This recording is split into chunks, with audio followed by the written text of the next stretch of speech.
Hello everyone, very welcome to iExamB for 50% faster of your jobs.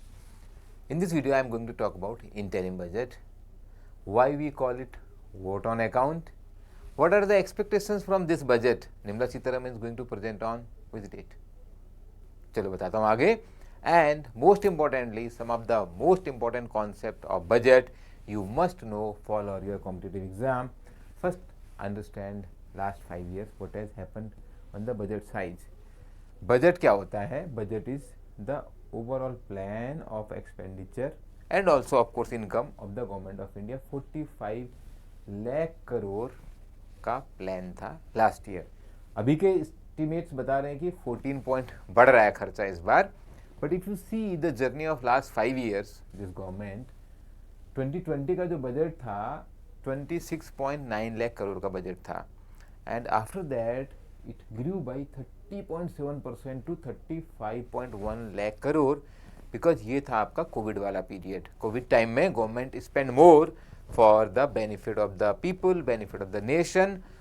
In this time of course when you are spending more, earning less, आपका deficit, what we call at fiscal deficit, grows because expenses आपके बढ़ गए. So now when government is coming to elections very soon, so what you are going to see, they are going to see an interim budget which is a temporary financial document presented by the government when general elections are imminent. It is a time when full-fledged budget cannot be passed, so this keep as a bridge between the coming and government going. What are the expectations here? Sitharaman क्या लेके आएंगी 1 फरवरी को? We will talk about this and whether taxpayers will get any benefit or not. But first, for the exam point of view, you need to understand that what is a vote on account. तो vote on account क्या होता है? Interim approval sought by the government from parliament. We live in a parliament democracy. Budget कौन पास करता है? Not government of India. It is passed by the parliament.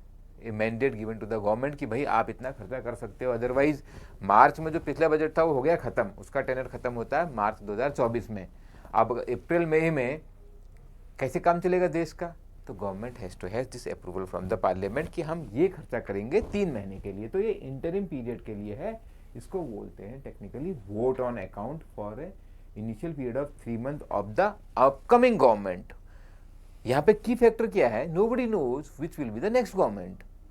जब तक elections होते नहीं, रिजल्ट आता नहीं है, तो this government can not decide what shall be the budget for the entire financial year starting from April 24 to March 25. इसलिए यहाँ पर एक इंटरिम बजट पास किया जाता है जिसको हम बोलते हैं वोट ऑन अकाउंट. ये टर्म याद कर लीजिए, बहुत मुश्किल नहीं है, but this is a technical term for this. It will be presented by Sitharaman on 1 फरवरी और ये उनका 6ठा बजट है और ये उनका आखिरी बजट है. आई होप शायद वो नेक्स्ट टाइम भी फाइनेंस मिनिस्टर बन जाएंगी तो और 7वां बजट हो जाएगा. But as of now her terms ends here, so this is going to be her 6th and last budget. ये होता है जब आपके खर्चे तो बढ़ रहे हैं, लेकिन देखिए टैक्स रेवेन्यू कम हो रहा है, खर्चे बढ़ रहे हैं. Capital expense means expense on से इंफ्रास्ट्रक्चर, प्लांट मशीनरी, जो लॉन्ग टर्म में आपको बेनिफिट देता है. टोटल एक्सपेंडिचर भी बढ़ रहा है, तो इसलिए आपका फिस्कल डेफिसिट बढ़ रहा है. ऑफ कोर्स रेवेन्यू डेफिसिट भी बढ़ रहा है और प्राइमरी डेफिसिट भी बढ़ रहा है. What is the difference between these 3 terms? Can you right in the comment?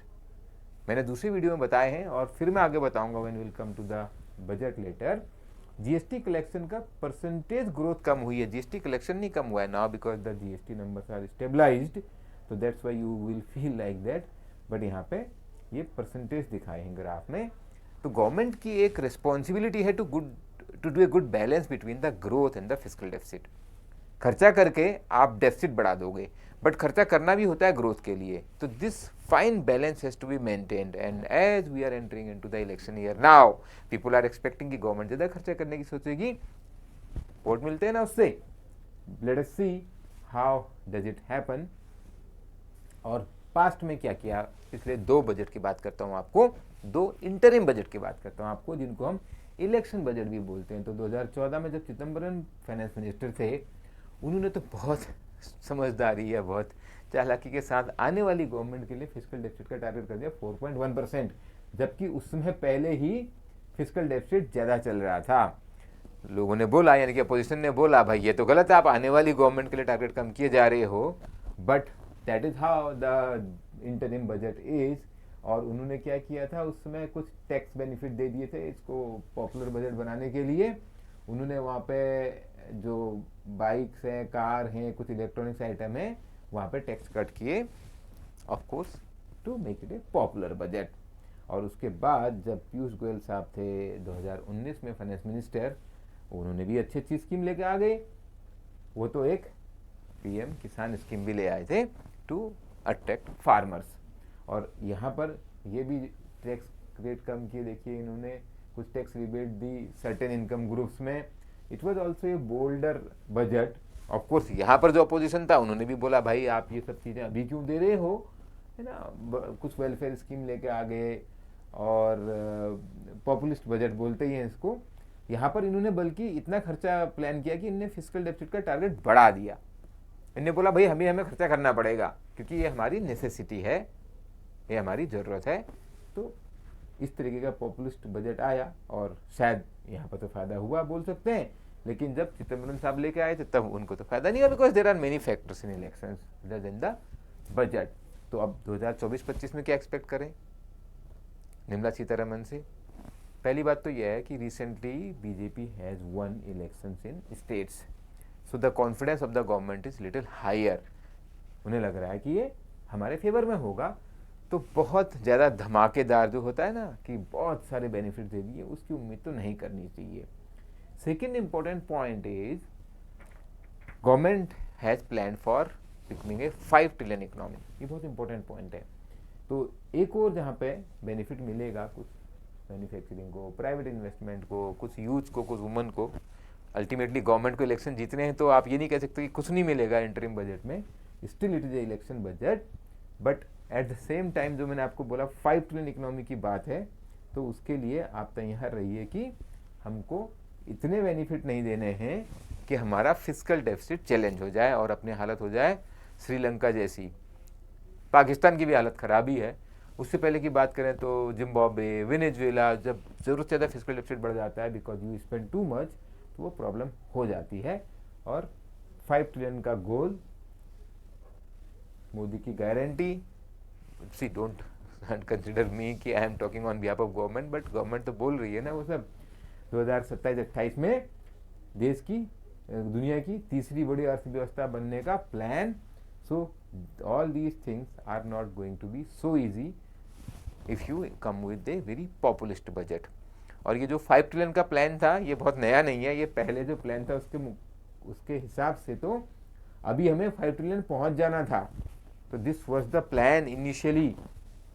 अगर आप उस समय की इकोनॉमिक सर्वे पढ़ोगे, यहाँ जब शुरू हुई थी मोदी सरकार, तो ये प्लान था कि हम यहाँ तक पहुँच जाएंगे। But you know, plan and reality mismatch तो होता ही है।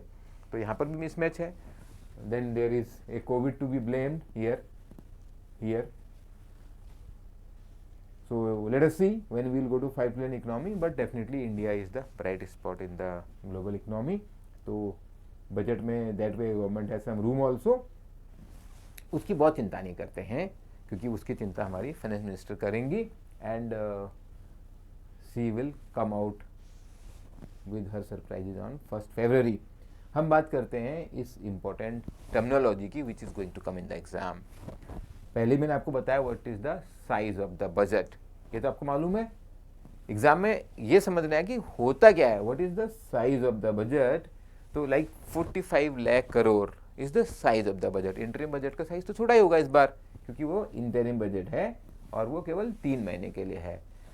सेकेंड टर्म यहाँ पर जो इम्पोर्टेंट है, जो मैंने आपको डिस्कस कर लिया पहले ही, फिस्कल डेफिसिट। तो फिस्कल डेफिसिट, खर्चा ज़्यादा कमाई कम। कैपिटल स्पेंडिंग, यानी कि spending on the capital items like infrastructure, like plant and machinery, को पता होना चाहिए। आपको पता होना चाहिए what is nominal GDP growth. Example ले लेते हैं, सपोज इकोनॉमी में केवल कार प्रोड्यूस होती है, तो एक साल में अगर 1 लाख कार प्रोड्यूस होती है तो नेक्स्ट ईयर केवल कार प्रोडक्शन से, सेम 1 लाख कार प्रोडक्शन से अगर 10% इन्फ्लेशन आ गया तो आपका जीडीपी का नंबर बढ़ जाएगा, because GDP is the value of the goods and services produced. तो ये नॉमिनल जीडीपी होता है बिकॉज ऑफ द इन्फ्लेशन। अगर एक्चुअल प्रोडक्शन कुछ नहीं भी बढ़ा तो उसको अगर हटा देंगे तो रियल जीडीपी हो जाएगा, बट नॉर्मली हम जो जीडीपी मापते हैं वो नॉमिनल जीडीपी ही मापते हैं। नेट टैक्स कलेक्शन मतलब जब आप टैक्स कलेक्ट कर रहे हो उसकी बात कर रहे हैं, गवर्नमेंट के जितने टोटल टैक्सेस आए। Disinvestment when government is selling it stake in some of the companies like Air India में उन्होंने अपना स्टेक बेच दिया, उससे गवर्नमेंट को जो इनकम होती है वो हो जाती है disinvestment. After this I have some questions also for you to solve, ठीक है, अच्छे से ध्यान से सुनिए। आरबीआई डिविडेंड, आरबीआई जो अर्न करता है, because RBI is 100% owned by Government of India, so RBI pays its earning to the Government of India as a dividend, that is called RBI dividend। significant amount होता है इसलिए इसको अलग से लिखा जाता है। Market borrowing, when government has to borrow, because government जब खर्चा ज़्यादा कर रही है तो खर्चा ज़्यादा, कमाई कम, कहीं से बोरो करना पड़ेगा। बोरो करने का एक तरीका है मार्केट से, गवर्नमेंट बॉन्ड जो आते हैं, जीसेक, गवर्नमेंट सिक्योरिटीज, आरबीआई बेचता है ना ऑन बिहाफ ऑफ गवर्नमेंट, ये होगी मार्केट बोरोइंग। दूसरी बोरोइंग होती है इंटरनेशनल इंस्टीट्यूशन से, may be IMF, world bank या कोई दूसरे कंट्री से भी हो सकती है। इस बजट में क्या क्या आने वाला है, आपको क्या क्या चाहिए लिख दीजिए, लिखना है तो कमेंट में, बट हमको चाहिए नौकरी और हमको चाहिए selection, that is most important. अब देखते हैं वो बजट में क्या आएगा, पहले आप ये क्वेश्चन कर लो, ये कर लोगे तो नौकरी मिलेगी। What is the primary purpose of interim budget? इतनी देर वीडियो सुना, इजी है। What is the vote on account in context of the interim budget? In 2019 interim budget, what bold move was taken by Finance Minister Piyush Goyal that time? What are the key areas to look out for the upcoming interim budget जो अभी आने वाला है? And why is upcoming interim budget considered significant? आपने सारे answer mark कर लिए अपने। अब करेक्ट आंसर के लिए आपको डाउनलोड करना है एक PDF, the link is given in the description. Not only you will get the correct answers but you will also get notes of the discussions which I did just now. आपको quick revision में काम आएगा, download that and for 50% faster preparation of your jobs this is the right place. Subscribe, like, share. If you have any questions, feel free to ask. All the best.